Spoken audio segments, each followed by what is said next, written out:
Before I went to elementary school, my mother started telling me biblical stories. She told me that if we are good, we'll go to paradise and we will stay there forever. And when she said forever, I started panicking. I kept asking, forever? Forever? Forever? You mean it never ends? Like you wake up and you know that then you go back to sleep and this never ends, never ends, never ends. I started crying. She told me, what's wrong with you? This is paradise. It will be a lot of fun. You'll be very happy there.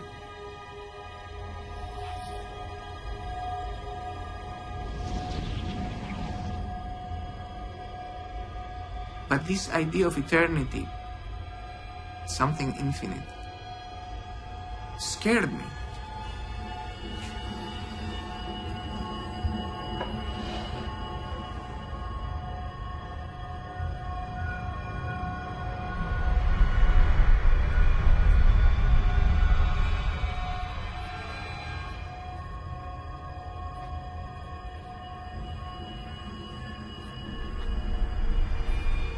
There is a scientific alternative to believing there's someone out there who loves us, twiddling the dials very finely for things to work out.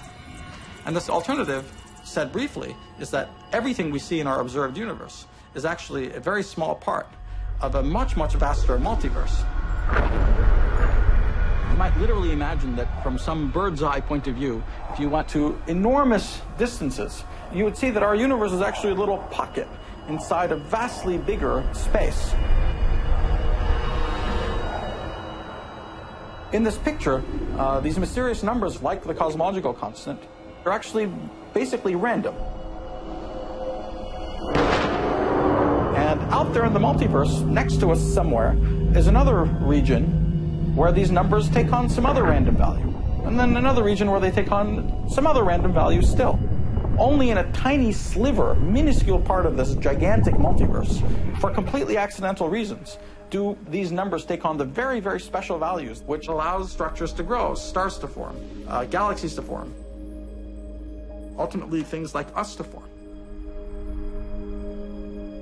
This is the really opposite extreme interpretation of the presence of fine-tuning as intelligent designers would want to give. If you believe that someone out there cares and twiddles the parameters so that you can exist, that puts our existence at the very core of reality. If you believe that our entire universe is a tiny little minuscule speck in a gigantic multiverse which is mostly lethal, that's a polar opposite philosophy for what the universe looks like. In fact, it's an idea that many physicists loathe because certain questions then become things that we will not hope to be able to understand.